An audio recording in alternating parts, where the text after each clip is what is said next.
नमस्कार। बहुत से लोग आते हैं, मुझे कहते हैं कि depression, anxiety, panic attack, OCD की मेडिसिन छोड़ना चाहता हूँ।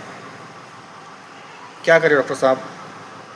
हम ऐसा कुछ बताइए कि हम वो छोड़े।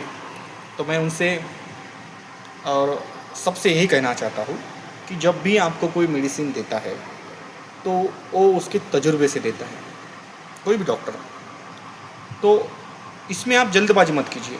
जैसे आपको बीपी है तो आप बीपी की मेडिसिन छोड़ने की बात कहेंगे? बीपी की मेडिसिन अगर छोड़ने को जाएंगे तो बीपी बढ़ जाएगा। कोलेस्ट्रॉल है, डायबिटीज़ है, वैसे ये मेंटल इलनेस की मेडिसिन रहती है। उसे जल्दी मत कीजिए, ऐसे छोड़ना है छोड़ना है छोड़ना है।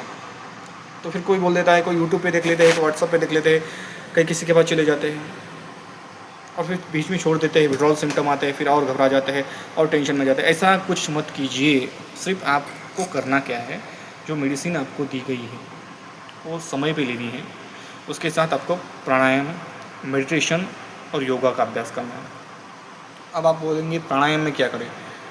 तो प्राणायाम में आप सांसों की गति को नियंत्रित करने की जो क्षमता है उसे बढ़ाइए। कपालभाति, अनुलोम विलोम, उज्जयी, भ्रामरी और शवासन, इतना ही आपके लिए इनफ है। इससे ज़्यादा कुछ करने की आपको ज़रूरत नहीं है, क्योंकि आप ऐसी कंडीशन से गुजरते हैं कि आप जो मेडिसिन्स लेते हैं उसकी वजह से आपको ज़्यादा नींद आती है, और फिर नींद आने की वजह से आपका डेली रूटीन का काम, मेडिसिन्स ले रहे उससे दिक्कत, तो फिर आप थोड़ा नर्वस हो जाते हैं और फिर आप कहते हैं मुझे मेडिसिन छोड़नी है। हालांकि जब मेडिसिन कोई भी लेता है तो एडिक्टेबल नहीं रहती, उसका एडिक्शन नहीं बनता है, पर ऐसा होता है कि अगर मेडिसिन आप चालू करते हैं तो आपको ऐसा सुनपना निर्माण होता है आपके दिमाग में, कुछ ऐसा होता है, महसूस होता है। पर आप जैसे अब आम लोग दूसरी डिसीज़ की मेडिसिन लेते हैं, फिर उनको भी साइड इफ़ेक्ट दिखते हैं। वो बोलते हैं क्या? बोलते हैं तो लेना ही पड़ेगा, क्योंकि डिसीज़ बढ़ेगा।